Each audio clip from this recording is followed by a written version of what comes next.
నమస్తే, నేను Roja. Welcome to special show. కాలచక్రం గిరగిరా తిరుగుతోంది. చూస్తూ ఉండగానే ఓ క్యాలెండర్ అయిపోతోంది. ఈ 12 నెలల్లో దేశ రాజకీయ సామాజిక రంగాల్లో ఏ ఘటనలు ప్రధానంగా చోటు చేసుకున్నాయి, ఏ ఘటనల ప్రభావం ఎలాంటి ముద్ర వేశాయి అనేది ఒక్కసారి రివ్యూ చేసుకుంటే రానున్న రోజుల్లో అవి ఏ మలుపు తీసుకోబోతున్నాయో కూడా ఓ అంచనాకు రావచ్చంటారు సామాజిక రాజకీయ నిపుణులు. ఈ క్రమంలో 2024లో ప్రధానంగా ఎలాంటి ఘటనలు చోటు చేసుకున్నాయి, 2025లో ఏ రకమైనటువంటి పునాదులు వేశాయి అనేది ఆసక్తి రేపుతుంది. మరి అలాంటి ప్రధానమైన ఘటనలు ఏవో ఇప్పుడు చూద్దాం. భారతదేశ రాజకీయ సామాజిక రంగాన్ని తీవ్రంగా ప్రభావితం చేసిన అంశం ఏదైనా ఉంది అంటే అది అయోధ్య రామాలయమే. పలు జాతీయ ప్రాంతీయ పార్టీలు అయోధ్య అంశాన్ని స్వాగతించక తప్పని పరిస్థితి ఏర్పడింది. అయితే ఆ అంశాన్ని టేకప్ చేసిన బీజేపీ మీద మాత్రం తమ అక్కసును వెళ్ళగక్కాయి. మరోవైపు దేశంలోని అత్యున్నత న్యాయస్థానం అయోధ్య రామాలయానికి ఆమోదముద్ర వేయటంతో రాజకీయాలకు అతీతమైన యాక్సెప్టెన్స్ వచ్చినట్టయింది. దాదాపు 500 ఏళ్ల పాటు న్యాయానికి నోచుకోకుండా నలిగిపోయిన మెజారిటీ ప్రజల సెంటిమెంట్ అంశానికి 2024లో శుభం కార్డు పడింది. అయితే అందులోని ఎత్తుపల్లాలేంటనేది ఒకసారి చూద్దాం. 500 ఏళ్ల కల సాకారమైన సంవత్సరం 2024లో అయోధ్య ఆలయానికి శుభం కార్డు. చరిత్రలో నూతన అధ్యాయం మొదలైందన్న వ్యాఖ్యలు. 2024 సంవత్సరం చరిత్రలో నిలిచిపోతుంది అంటే అతిశయోక్తి కాదు.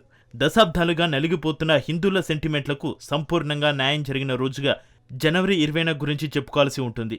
దేశానికి స్వాతంత్ర్యం వచ్చిన తర్వాత అత్యధికంగా ప్రజలు కోరుకున్న అంశంగానే కాక అత్యధికంగా సహనాన్ని పరీక్షించిన అంశంగా కూడా అయోధ్య రామాలయమే నిలుస్తోంది.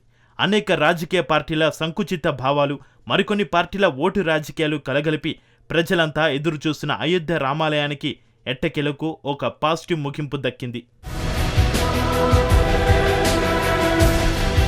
ఆలయ నిర్మాణం, ఆలయ ప్రారంభం అనేది కేవలం జాతీయ రాజకీయ సామాజిక అంశాలను మాత్రమే గాక అంతర్జాతీయ స్థాయిలో కూడా అనేక దృష్టికోణాలను ఆవిష్కరించిందని నిపుణులు అభిప్రాయపడతారు. త్రేతాయుగం నుంచే అయోధ్యకు భవ్యమైన చరిత్ర ఉంది.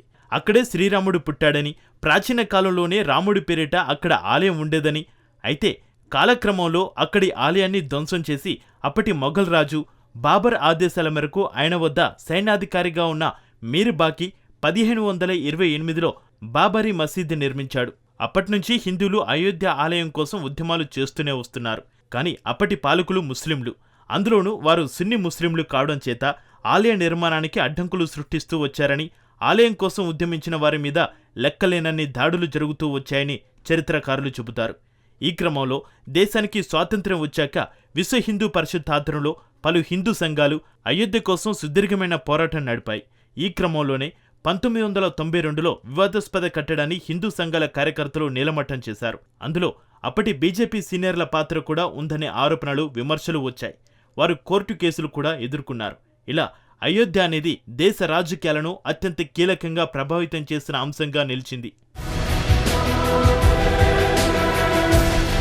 అయోధ్య రామజన్మభూమి వివాదంపై సుప్రీంకోర్టు తుది తీర్పు 2019 నవంబర్ 9న వెలువడింది. రామజన్మభూమి వద్దనే రామాలయ నిర్మాణానికి అనుమతిచ్చింది. ఇక ముస్లింలకు అయోధ్యలోని మరో ప్రాంతంలో ఓ భవ్యమైన మసీదు నిర్మించుకోవడానికి 5 ఎకరాల స్థలం కేటాయించాలని యూపీ ప్రభుత్వాన్ని ఆదేశించింది. అటు మందిర నిర్మాణం కోసం ట్రస్ట్ ఏర్పాటు చేయాలని, ట్రస్టు ఆధ్వర్యంలోనే అన్ని పనులు జరగాలని కోర్టు ఆదేశించింది. ఇలా సుప్రీంకోర్టు తీర్పుతో భారతదేశంలో మత సామరస్యాన్ని ప్రోత్సహిస్తుందని అంతా స్వాగతించారు. ఇక ఆ తర్వాత 2020 ఆగస్టు 5న ఆలయ నిర్మాణానికి భూమి పూజ జరిగింది. ప్రధాని నరేంద్ర మోడీ చేతుల మీదుగా భూమి పూజ జరిగిన ఘట్టం చరిత్రలో నిలిచిపోతుంది అంటారు పరిశీలకులు. తీర్పుపై కొందరు రెచ్చగొట్టే ప్రకటనలు చేసినా అంతిమంగా న్యాయం జరిగిందన్న వ్యాఖ్యలే సర్వత్రా వినిపించాయి. ఆలయ ప్రారంభాన్ని యూపీ సర్కారు ఎంతో ప్రతిష్టాత్మకంగా తీసుకుంది. నగరంతో పాటు అయోధ్య ఆలయ పరిసరాలను భద్రతా బలగాలు పూర్తిగా తమ ఆధీనంలోకి తీసుకున్నాయి. అతిథులకు నా భూతో నా భవిష్యత్ అన్న రీతిలో సదుపాయాలు ఏర్పాటు చేశారు. దేశవ్యాప్తంగా రాముడికి పాదుకలు, కిరీటాలు, భారీ గంట లాంటివి పెద్ద ఎత్తున బహుకరించారు. అటు నేపాల్లోని జనక్పూర్ నుంచి భారీ ఎత్తున భక్తులు సీతమ్మకు పుట్టింటి వారి లాంఛనాల పేరిట భారీ ఎత్తున కట్న కానుకలు మోసుకొచ్చారు. నేపాల్, బంగ్లాదేశ్, శ్రీలంక వంటి దేశాల నుంచి మత పెద్దలు హాజరయ్యారు. ఇలా పలు దేశాల నుంచి రామచంద్ర ప్రభువుకి బహుమానాలు వచ్చాయి. అంతర్జాతీయ భక్త సమాజం హాజరైంది. ఇలా కేవలం దేశవ్యాప్తంగానే కాక ప్రపంచవ్యాప్తంగా ఓ పండగ వాతావరణం ఏర్పడిందంటే అతిశయోక్తి కాదు. అనేక సంస్థల ఆధ్యాత్మిక గురువులు, సన్యాసులు, పూజారులు హాజరయ్యారు. ఈ ఘట్టంతో భారతదేశంలో రాజకీయంగా, సామాజికంగా ఓ నూతన శకానికి బీజం పడుతుందని మోడీ సర్కారు భావిస్తుండడం విశేషం. हमारे लिए ये अवसर सिर्फ विजय का नहीं, विनय का भी है. राम आग नहीं है, राम ऊर्जा है. राम विवाद नहीं, राम समाधान है. राम सिर्फ हमारे नहीं है, राम तो सबके हैं. राम भारत की आस्था है, राम भारत का आधार है. राम भारत का विचार है, राम भारत का विधान है. राम भारत की चेतना है, राम भारत का चिंतन है. राम भारत की प्रतिष्ठा है, राम भारत का प्रताप है. राम प्रवाह है, राम प्रभाव है. राम नेति भी है, राम नीति भी है. ये भव्य राम मंदिर साक्षी बनेगा भारत के उत्कर्ष का, भारत के उदय का. ये भव्य राम मंदिर साक्षी बनेगा भव्य भारत के अभ्युदय का, विकसित भारत का. ఇక ఆలయ నిర్మాణం నిజానికి 2025లో పూర్తి కావాల్సి ఉందని, కానీ బీజేపీ 2024లోనే ప్రారంభించడం ఓట్లను ఆకర్షించడానికేనని పలు విపక్షాలు విమర్శలు ఎక్కుపెట్టాయి. ఆలయ నిర్మాణం పూర్తి కాకుండానే విగ్రహానికి ప్రాణప్రతిష్ఠ ఎలా చేస్తారని విమర్శలు కూడా పలువురు హిందూ ధార్మికుల నుంచి వినిపించాయి. అయితే అయోధ్య అంశం ఎన్నికల్లో ఖచ్చితంగా ఎంతో కొంత ప్రభావం చూపిన మాట వాస్తవమేనని పలువురు విశ్లేషకులు కూడా ఆ తర్వాత వ్యాఖ్యానించడం గమనించాల్సిన అంశం. కొంతమంది ఛాందసవాద నాయకులు తీవ్రమైన హిందూ వ్యతిరేక కామెంట్లు చేయడం, ఆ తర్వాత శ్రీరామనవమి, హనుమాన్ జయంతి వంటి కార్యక్రమాల్లో పలు ఇస్లామిక్ సంస్థలు తమ విద్వేషం చాటుకోవడం కూడా తదనంతర పరిణామాలుగా నిలుస్తున్నాయి. కొన్ని ముఖ్యమైన సామాజిక వర్గాల మధ్య అభిప్రాయ భేదాలు, అనుమాన భావాలు తీవ్రస్థాయిలో బహిర్గతమయ్యాయి. అయోధ్య ఆలయ నిర్మాణంతో హిందుత్వానికి గ్లోబల్ స్థాయిలో ఇమేజ్ పెరిగినట్లయిందని పలువురు అభిప్రాయపడుతున్నారు.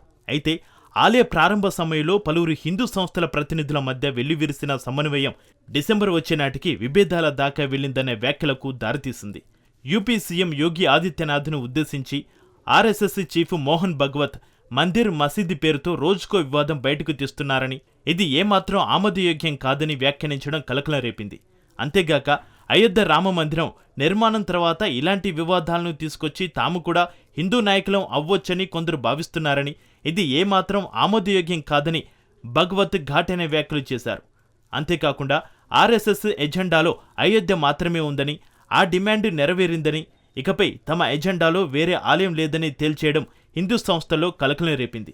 దానికి సీఎం యోగి ఆదిత్యనాథ్ కూడా అదే రేంజ్లో రియాక్ట్ అయ్యారు.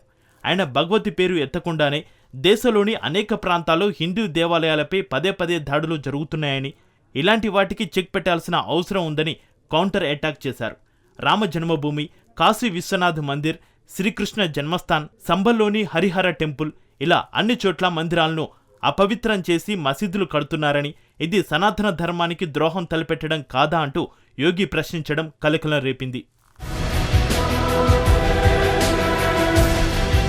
ఇక రామాలయ ప్రారంభం తర్వాత దేశంలోనే కాక పాకిస్తాన్, బంగ్లాదేశ్ వంటి పలు భారత వ్యతిరేక దేశాల్లో అక్కడి మైనారిటీలైన హిందువులపై దాడులు మరింతగా పెరగడం ఆందోళనకు దారితీసింది. షేక్ హసీనాను అక్కడి నుంచి తరిమేశాక అక్కడి బంగ్లాదేశ్ నేషనల్ పార్టీ బీఎన్పీ ఆధ్వర్యంలో పరిపాలన నడుస్తోంది. అయితే షేక్ హసీనా వెళ్లిపోయాక బీఎన్పీ మద్దతుదారులు అక్కడి మైనారిటీ ప్రజలైన హిందువులను విపరీతంగా టార్గెట్ చేశారు. ఆస్తులు ధ్వంసం, మానభంగాలు, ఉద్యోగాల నుంచి తొలగింపు, వ్యాపార సంస్థలు కబ్జా చేయడం, నివాసాలను కూల్చివేయడం వంటి అనేక దారుణాలకు పాల్పడ్డారు. అంతేకాదు మైనారిటీల మీద ఈ దాడులు ఇప్పటికీ జరుగుతూనే ఉన్నాయి. నోబెల్ శాంతి బహుమతి గ్రహీతగా పేరున్న యూనుస్ అక్కడి ప్రభుత్వ సలహాదారుగా ఉండి ప్రభుత్వానికి బాధ్యత వహిస్తున్నారు. కానీ అల్లరి మూకలను నిరోధించడంలో యూనుస్ అసలు ఎలాంటి చర్యలు తీసుకోలేదన్న విమర్శలు ఇప్పటికీ వినిపిస్తున్నాయి. బీఎన్పీ ఆధ్వర్యంలో అల్లరి మూకల ఆగడాలు నేటికి రచ్చకెక్కుతున్నాయి.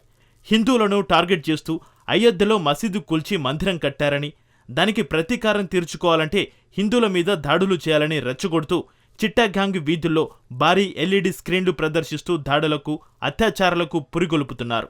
बाबरी मस्जिद को साल 1528 मुगल बादशाह बाबर के सिपा सालार मीर बकी ने अयोध्या में तामीर करवाया।